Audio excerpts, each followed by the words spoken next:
I'm so glad that Reverend Jackson helps us historically situate what the black agenda has meant to this country. And I love his clear and concise statement that the black agenda is winning in America. The black agenda has always been good for America, and it's still, in 2010, winning for America. That said, if we're going to continue winning, there is a role that all of us who are on the team have to play. So I want to stay with this question about what black folk were asked to do to elect the president and what we have not been asked to do to use that same agency, that same power, that same strength, that same intellect. We have not been called upon by black leaders or black institutions or, frankly, by this president to engage this black agenda that Angela mentioned earlier that we've always had. Talk to me about what we are not being asked to do to exercise our agency. Well, the first thing I would say is we aren't accepting the fact that we have a responsibility to play a role in that. Everybody in this room, everybody who's watching us on Ustream and C-SPAN and WYCC, and everybody who's going to see this that's sent to their friends on Facebook, don't seem to understand that we have a responsibility that has to be played after Election Day. You can't vote change at the top of a ticket and think the job is done, okay? We're going to have elections this fall. And if the turnout is what it is historically in off-year elections, the movement that all of us at this table are interested in, and the movement that the people in this room are interested in, is going to be in serious jeopardy. Because we don't often understand that when you vote change at the top of the ticket, you have to continue to vote change all the way down to the grassroots. Okay. So that's the first thing. We all have to accept that we have a responsibility in that. You mentioned we haven't been asked to do it. Well, you know, we often do things that we haven't been asked to do. And I would say this is one of the things that we need to be focused on. So for me, we need to focus our attention on continuing this effort to seek change and understand where we fit in all of this. You know, the question here is about a black agenda, and Reverend Jackson mentioned that it's electric. You know, people get antsy when they hear the term black agenda. But for me, and excuse me, for me, the issue is as much about the agenda as it is about the black part. And I want people to focus on the agenda. I teach my students all the time that, you know, the agenda setting process is about trying to get those in decision-making positions to pay attention to issues. But it's also about keeping negative and harmful things off the agenda. And for years, people who are interested in the kinds of things that those of us at this table are interested in have been stoned, roadblocked, and seen our attempts to get things on the agenda thwarted. So we have to show up on elections.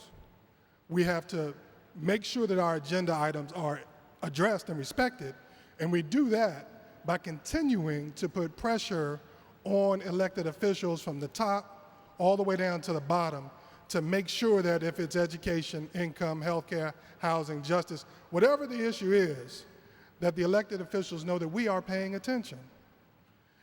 You know, listen, I'm a bit skeptical in some respects because I fear that too many of us are just happy that we have a black president. You know, I mean, let's be real for a second. I'm not sure that a lot of us are prepared to ask this president and this Congress to do what we as American citizens, and by the way, we are American citizens, have a right to petition the government to do. And let me just put this in some additional context. From my perspective, special problems require special solutions. And if you don't think we now live in a circumstance in which we have special problems, just think about what's going on 90 minutes north of here in Milwaukee, where in late 2008, the black male unemployment rate was nearly 50%. In my city, Washington, D.C., a city which has done reasonably well in this overall economic recession, the black male unemployment rate between ages of 16 and 24 is 35%. Now, I'm sure that numbers exist like that in all of the major cities in this country in which black and brown people live. That strikes me as a special problem. When Wall Street stood up and said, we have a special problem, we fell over ourselves to give them billions and billions of dollars. And we're still paying, by the way. And so if Wall Street can identify a special problem that needs to be resolved, then why can't we? That raises, though, as always, Michael Fauntroy sets me up nicely to go to one of the nation's leading economists and the president of Bennett College for Women. Please welcome Dr. Julianne Malveaux.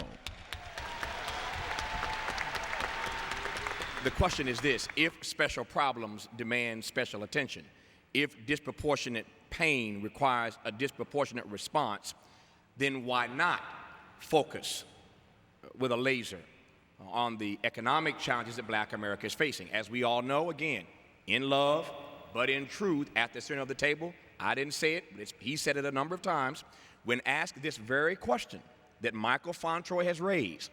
President Obama's been asked this question a few times in press conferences about Black unemployment. His answer has been consistent, that a rising tide will lift all boats, number one. And number two, we're going to have to get whatever we get out of the stimulus. Those have been his two answers. Somebody rescue me if I'm wrong, but those have been his two answers. A rising tide will lift all boats, number one, and stimulus, number two. How's that answer working for Black folk? We're talking about social and economic justice. We're talking about the inconsistencies of President Obama this week signing, and we're glad he did sign, an $18 billion jobs bill, but about 2 years ago, it was a $700 billion bank bailout. So basically, the people at the bottom got like, what, 3% of what the people at the top got? Think about it. So you can bail banks out, but you can't put people back to work. There is a disproportionality, an extreme disproportionality in the economic situation of African American people right now. Most recently released data on wealth. Average white family has wealth of $170,000. Average Black family, $27,000. But let's break it even further. Single mothers have a median wealth of single Black mothers, a median wealth of $5. $5. Sister Blackwell, can you imagine? $5. This is quantifiable data. Assets are access. Assets are access. So we do not have assets or access in this society. The unemployment data are nothing more than fiction. 9.7% overall translates into 15.8% in our community, but that 9.7% is acknowledged to be 16-some% for the overall population. For Black folks, then, our 15.8 is 28.7%, more than 1 in 4 Black people. And Brother Fauntroy, last month, white male unemployment went down, but Black male unemployment went up. Last month, just 1 month ago, white male unemployment situation improved, Black male unemployment situation got worse. We have seen targeting in public policy in the past. Targeting is a tried and true tactic. We could have programs. You don't have to call them Black. You can call them urban if you want to. But why not call them Black? As Reverend Jackson says, if your hand, you don't put a sling on your whole arm because your finger is broken. That doesn't make any sense. And so let's look at what is happening, what the long-term consequences are. Because let me tell you, I live these consequences every day. 2 in 5 of our young people graduating from college do not have employment.